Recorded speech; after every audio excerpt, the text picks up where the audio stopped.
words have power because we are kings and our words matter.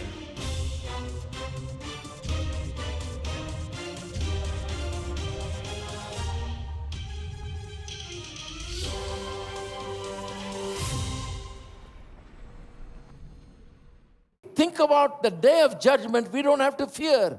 We can think about it with confidence and boldness as we think about the day of judgment. Why? Because as He is, so are we in this world. If you are living like Him in this world, then you don't have to be afraid of the judgment day that is to come.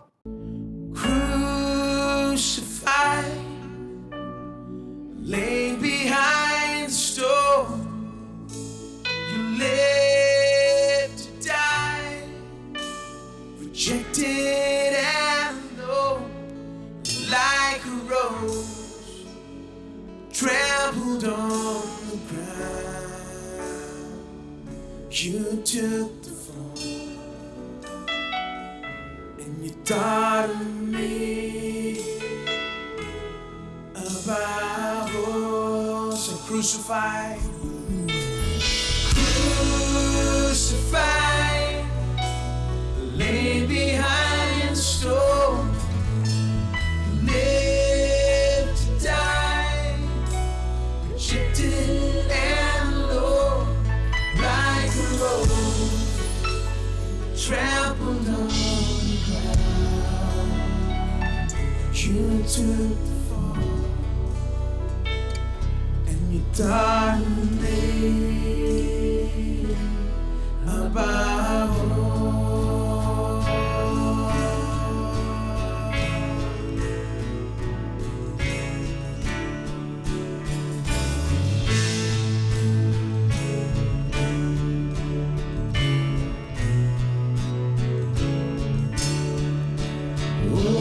Praise the one who paid my debt and raised this life up from the dead. Oh, praise the one who paid my debt and raised this life up from the dead. Oh, praise the one who paid my debt and raised this life up from the dead.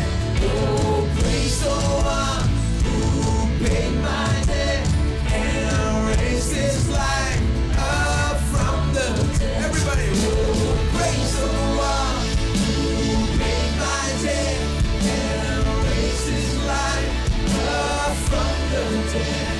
Oh, praise the one who paid my debt and raised his life up from the dead. Jesus, oh Jesus.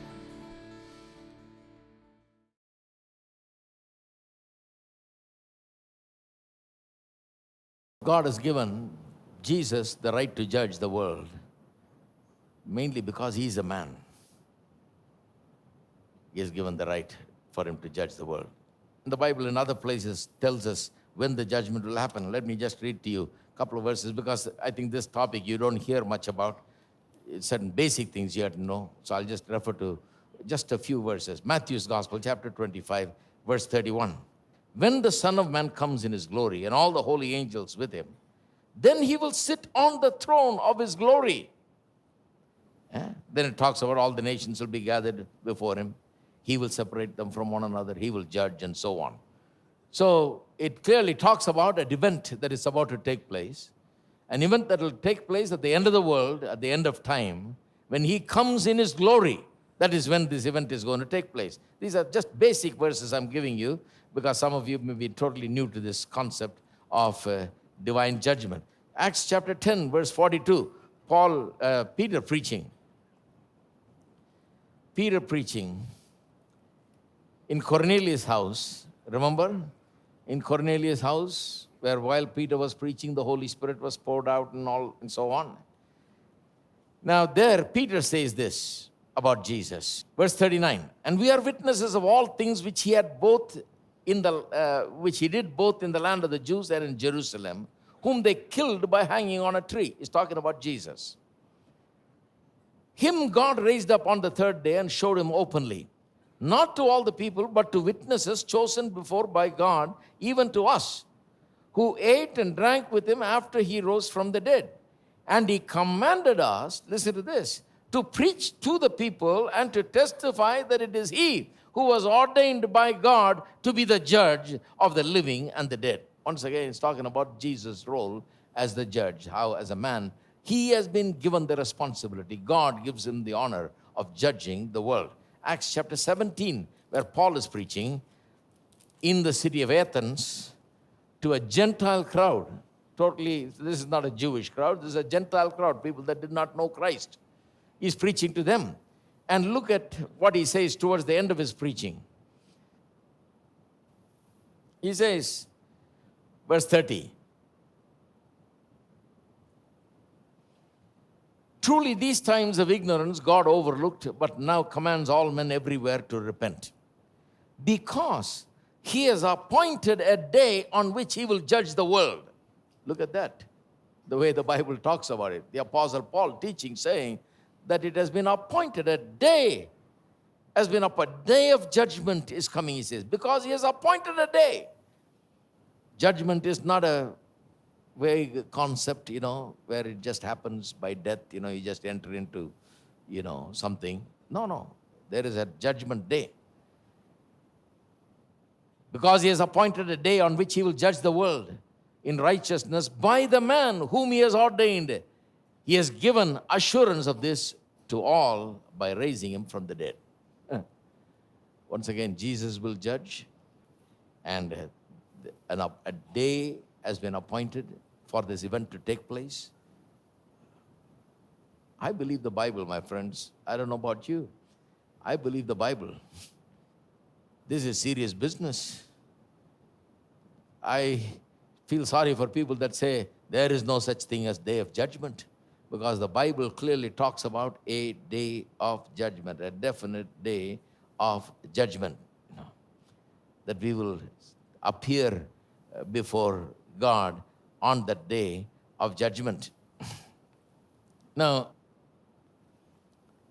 why do some people don't believe in the day of judgment? Why that, they believe that there is no such thing as judgment?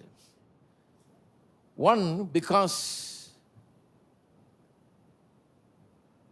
they think it's all superstition.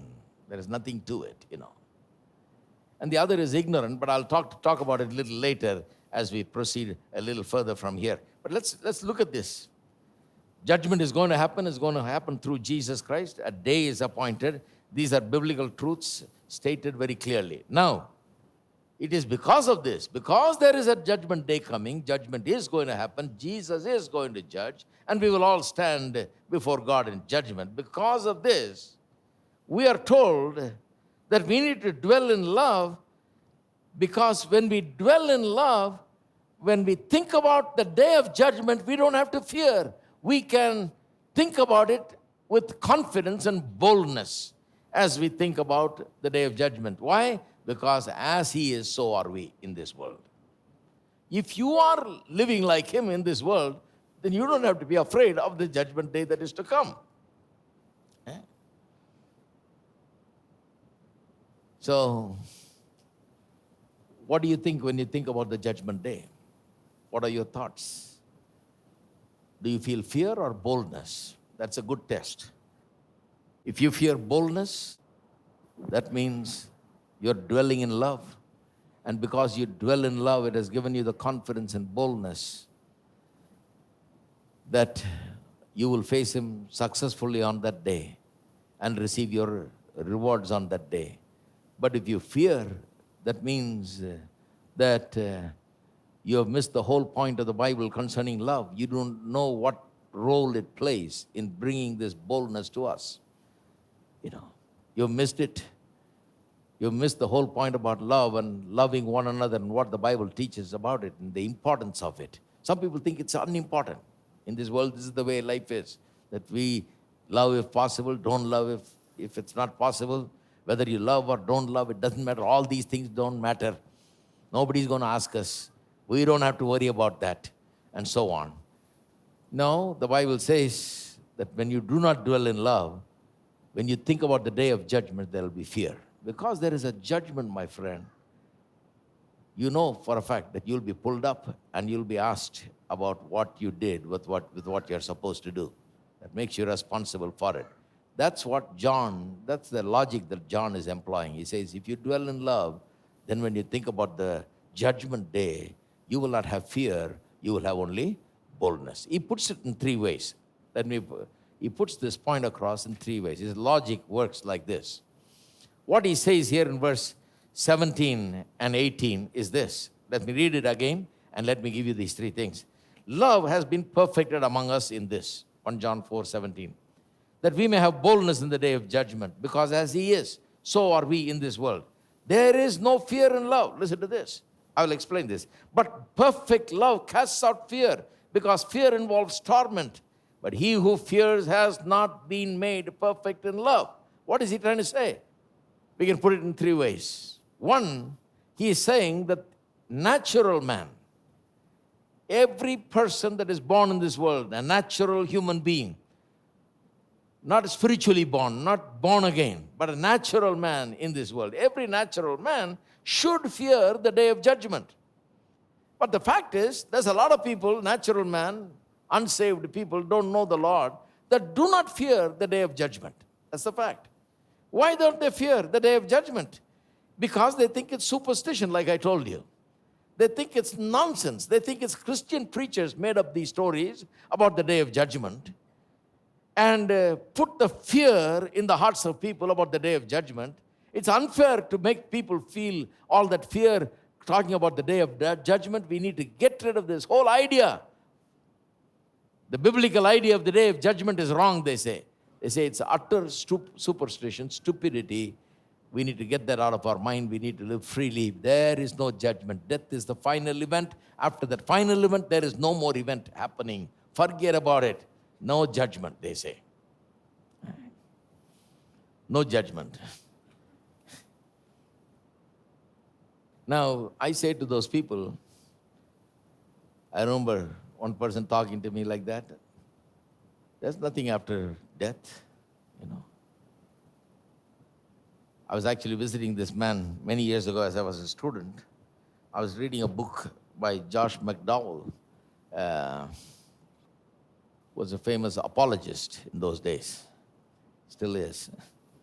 He wrote a book called Evidence That Demands a Verdict. And I was reading with much interest. They asked us to read it in college, but I found it very resourceful book.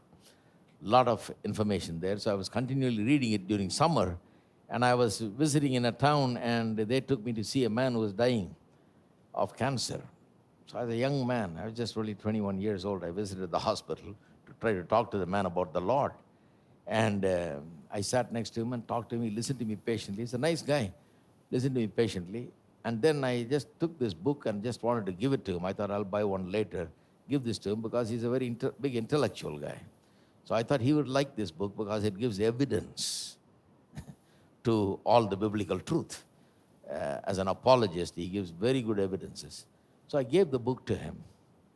And he looked at the title. He said, Evidence That Demands a Verdict. He looked at me and said, what evidence? There is absolutely no evidence. I don't believe any one of these things. I don't believe there is Christ. I don't believe there is a day of judgment. I don't believe anything. You know. My question to him was, sir, are you sure?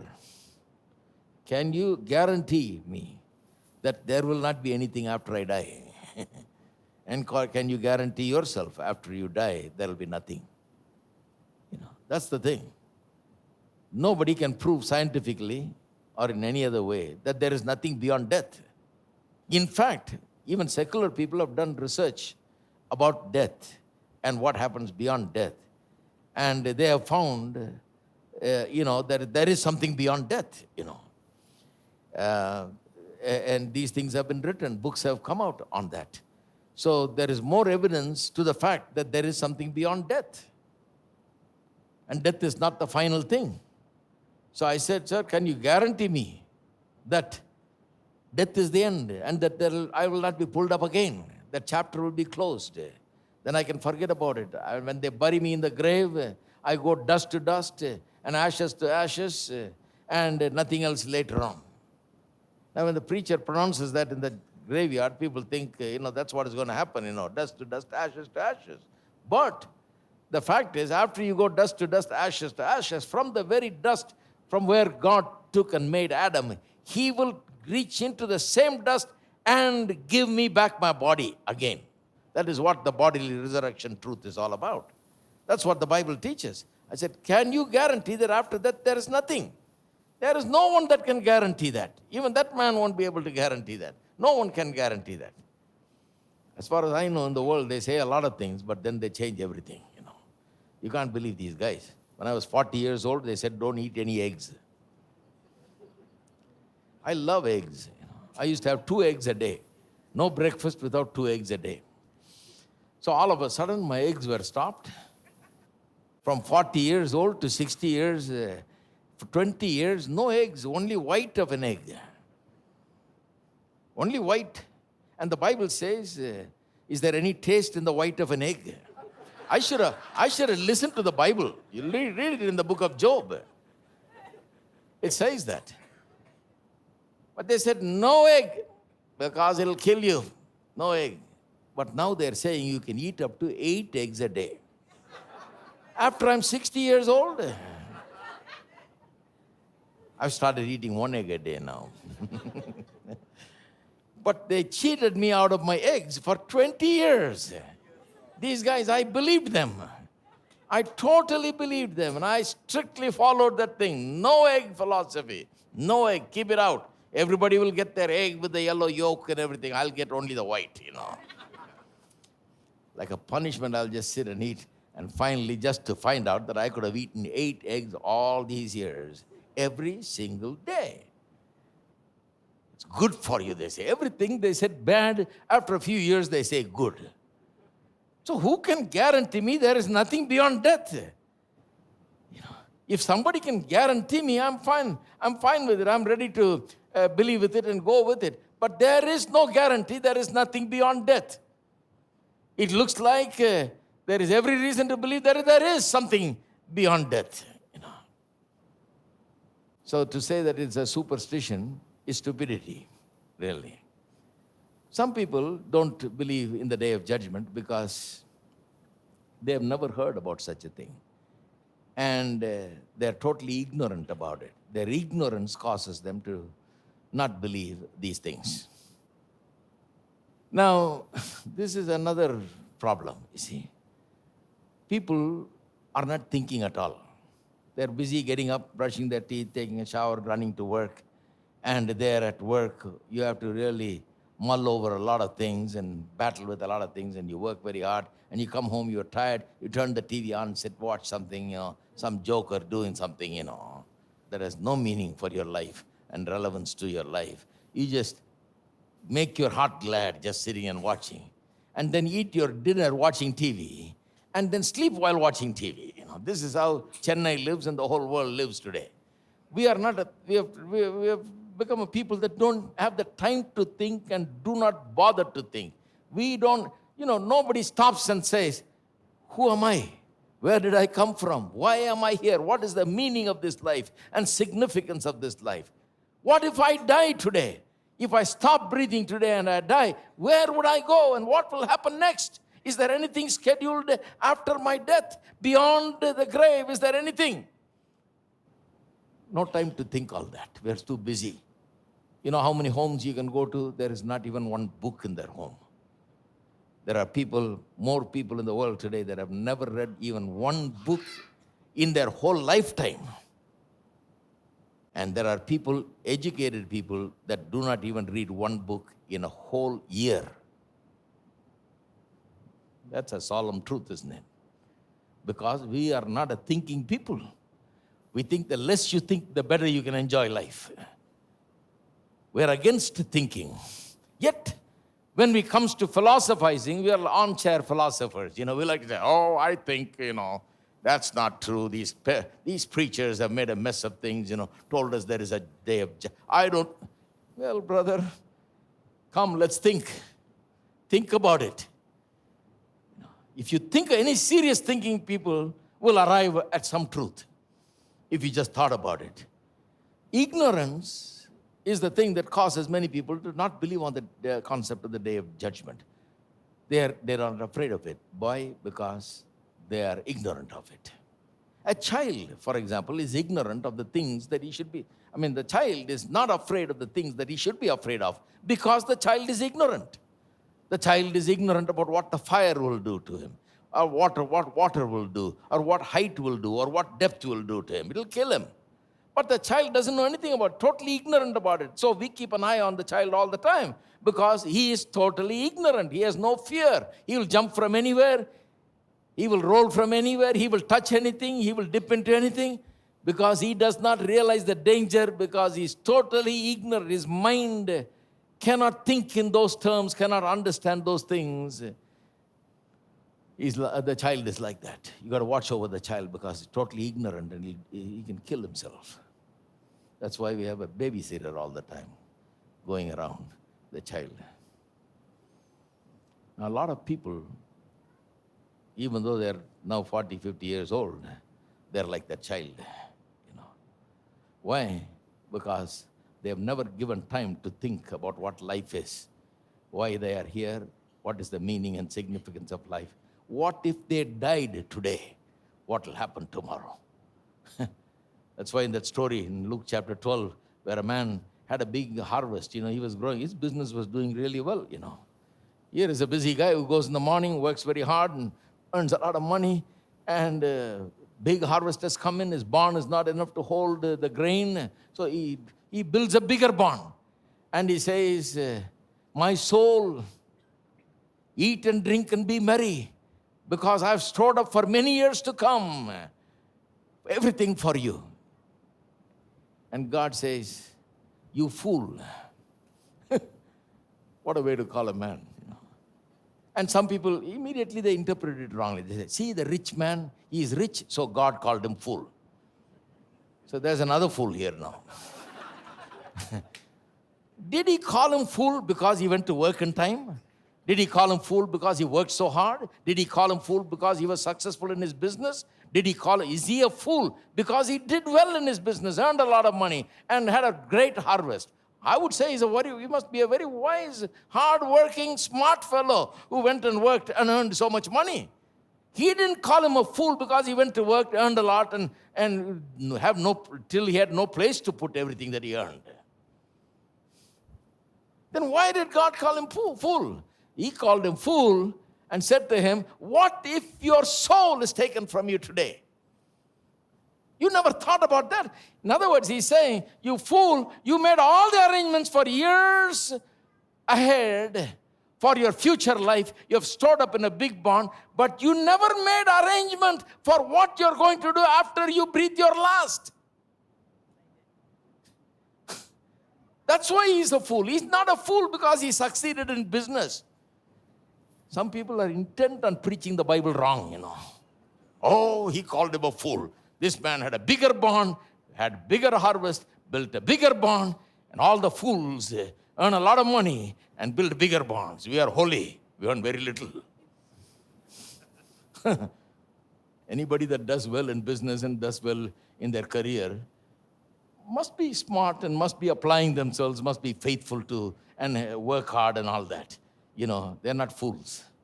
They're smart in a way. But they can be fools in another way, in the sense that they prepare for their future life in this world for many years to come, but yet they don't realize that if they breathe their last tonight, tomorrow, maybe the judgment day, the next event is going to happen, that they're going to stand before God. Have they made any arrangement? They have not made any arrangement. No preparation for that. No readiness for that. So God said, you're a fool because you made all the arrangements for your earthly life. What if you stop living today and you died today? That's why you're a fool, he says.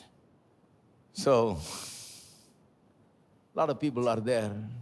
You know how the world is, You go to work, come back, watch TV, eat your dinner, and sleep with the TV on. And get up at 12 o'clock at night, turn the TV off, and go to sleep again. and then get up in the morning, and then you're in a hurry. You don't have time to think. Don't ask me these questions. What will happen? You ask them, what will happen if you die? Say, don't talk about death early in the morning. That's very bad if you talk about death early in the morning. See, we have all kinds of things, How about in the evening, can we talk about death? No, I'm busy. But the Bible talks about death, my friend. That's why when they come to church, I like to talk about this. Some people say, Pastor, you're preaching all right, but now what happened? You're talking about death. I'm talking about having boldness about the day of judgment. How you can have boldness the day of judgment. Right? At the cross, where I first saw the light, and the burden of my heart rolled away. It was there by faith I received my sight, and now I'm happy all the day. At the cross, where I first saw the light, and the burden of my heart rolled away. It was there by faith I received my sight, and now I'm happy all the day. I'm not ashamed to own my Lord or to defend His cause. Maintain the honor of His word, the glory of His cross. At the cross, where I first saw the light, and the burden of my heart rolled away. It was there by faith I received my sight, and now I'm happy all the day. At the cross, where I first saw the light, and the burden of my heart rolled away. It was there.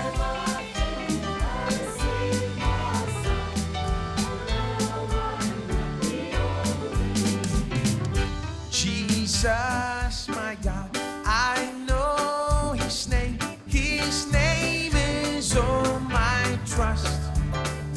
Nor will He put my soul to shame, nor let my hope be lost. At the cross, where I first saw the light, and the burden of my heart rolled away. It was there by faith I received my sight, and now I'm happy all the day. At the cross, where I first saw the light, and the burden of my heart rolled away. It was there by faith I received my sight, and now I'm happy all the day. At the cross,